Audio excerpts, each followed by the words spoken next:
At this point, it doesn't matter who's sitting across from you. If it's Magnus or a three-headed dragon, this one's over.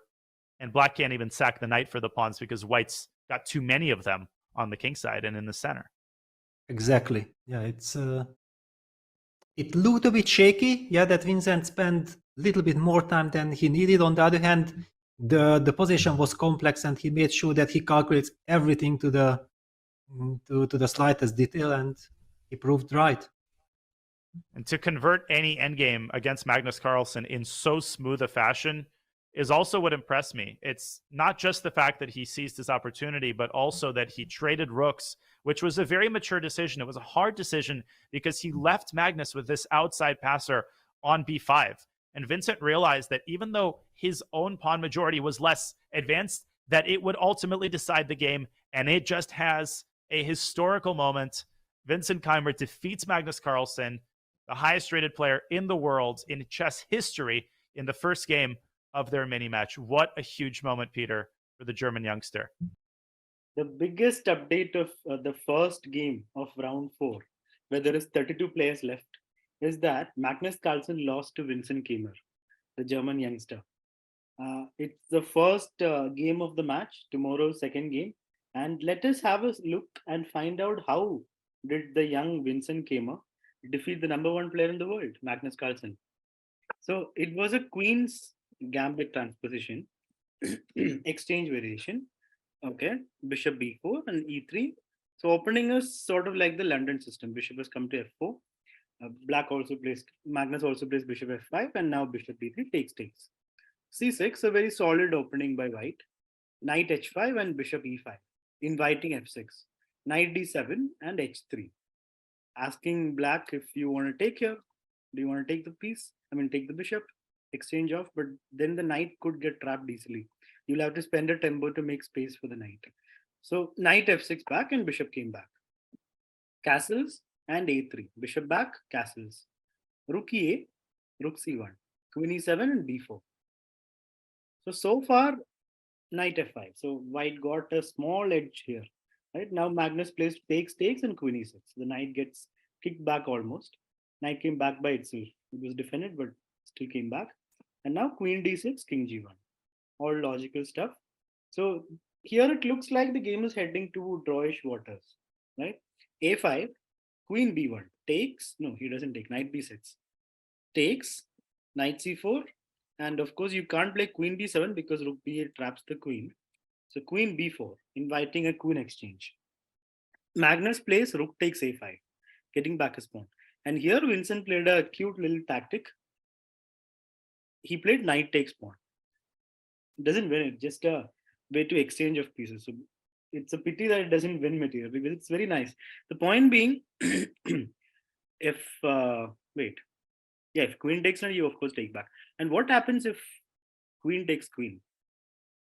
Queen takes queen, pawn takes back, and rook hangs, and the knight will get picked up. And knight takes knight will happen. Wait a minute. So here, after knight takes pawn, black played knight takes back. What would have happened if queen takes? Queen takes, you just play rook takes, yeah? And if pawn takes, pawn takes and still rook takes knight. So if queen takes queen, we just take back. We just take back with the rook, and then rook will take. So everything gets exchanged, and then rook will take on b7 also. So there is some advantage to playing this move. But Magnus plays the right response, knight takes, and now Vincent takes back the piece. And Magnus also takes back the pawn. Still completely equal, right? 5 pawns each. Black has an outside pass pawn though. So got to be careful. Magnus is good at this kind of stuff. Okay, but you can't push it now. c6 would have. Here, queen c5 by Vincent, inviting an endgame, rook and knight endgame.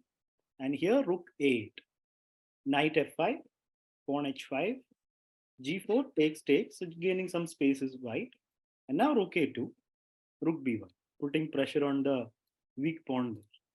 Here, how to deal with the threat? You can't push it because c6 falls, right? So here, of course, rook a1 by Magnus. Takes, king moves. And now king f8. So Vincent cannot attack that pawn that easily. Yeah, here you can play knight d6. But then just rook a7 and everything is defended. So this will be a long-term trump for Magnus. So I'm sure Magnus must be looking forward to winning this at this point.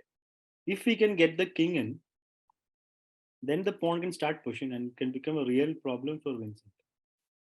Here, Vincent played g5, just gaining a little more space. And this was the moment that Magnus made a big mistake. Why is that a mistake? We'll see. The correct move would have been knight to e7 apparently. So knight e7 prepares b5, right? So that's the point.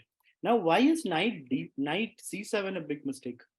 He's preparing knight e6. So how could it be bad? Because now comes knight d6, which Vincent spotted. He spotted it with very few seconds on his clock. You can see he's under pressure on the clock as well. Now the point being knight b7 is a threat and rook f5 is another threat. That seems a serious threat. See, if here Magnus played g6, giving up the b pawn. If he defended the b pawn, then it's going to be a nice line. Rook f5. You can't play f6 really, right? You will anyway lose the pawn. So king e7 and now knight takes. If you play rook takes, the knight hangs. So knight takes. Now the line continues here. King e6 attacking the rook, pawn e4. And now rook b4 attacking the e pawn, d pawn. Now just g6, pushing it forward. Takes, knight check, and then rook f7. And here white is clearly better because he's going to get g7. And then the g pawn is going to be strong. Knight e6. Here e5, king can't take because knight f3 will come. Right? So king moves somewhere and then takes, and f4, defending everything. If you go for this, it's a little unclear. So f4, b5, king f3, defending f4 so that he can take now. And then b4 takes, b3, rook comes back, and everything is good. King e3, and it's completely winning because g7 will happen soon. So that line could happen if he had played rook b1. So Magnus decided to give up the b pawn. So g6 takes, and now it's an extra pawn for Vincent, and he converts without any problems. c6 is also an enemy. Rook b5. Now if rook takes pawn, there is rook takes g5. So that's a nice shot. So rook takes, pawn takes, and now knight c6. So he did give Magnus an outside pass pawn still, but he shows very good technique to convert this. Magnus plays king e8, knight b4, blockading the pawn, king moves, and f4. So he basically wants to get all the pawns rolling. Now king d3 and then e4. Wait, king d3, e4, f4 would have. So knight moves. So what does he want really here? What is the technique? Does he want to play d5? Or probably, what's the plan to win this? d5, knight goes back, and then king d3. That looks like a good plan. So knight g7 to go to f5, and now just e4. Knight h5, king f3. So Magnus stopped the white king from entering this way, but knight goes back, and now knight d3. Very nice move. Now he's preparing to push. And he plays king a3, knight g3, and now d5. Wow, that's very nice move. So he wants to play d5, king moves, and then he'll push. d5, king moves back, and now king d4. And here knight e5, attacking f7. Takes, and now the knight comes back. If you push the pawn, there is knight f5, and you get the pawn. So knight check by Magnus. Vincent plays king e3. And now king moves and just knight d3, stopping the pawn. Knight c3, the pawn pushes. King moves and e5. Here Magnus resigned. So the simple plan of king d2, c1, b2. And everything is defended by the knight over here. So a very nice win for Vincent. And now Magnus has a must-win game tomorrow to stay in the World Cup, to take it to the tiebreaks.